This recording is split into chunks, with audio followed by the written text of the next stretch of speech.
Du, Benno, was ist jetzt eigentlich die exakte Bedeutung von Gentrifizierung?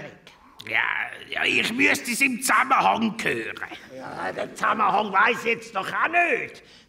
Am besten, ich konsultiere mal so ein spezifisches Lexikon. Ah, was? So Zeug schaust du doch heute auf dem Google nach.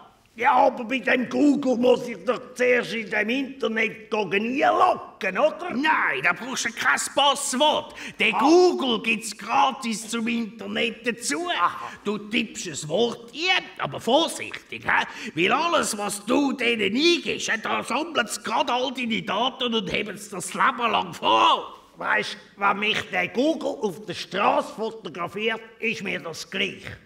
Aber sensible Daten von mir gehören nicht in dritte Hände.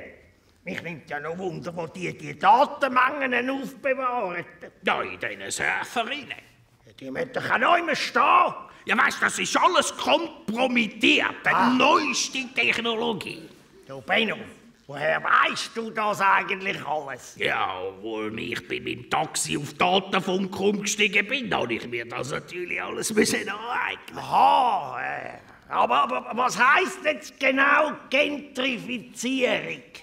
Gentrifizierung oder auch Gentrifikation ist ein Fachbegriff aus der Stadtsoziologie, der einen sozioökonomischen Umstrukturierungsprozess in urbanen Quartieren beschreibt.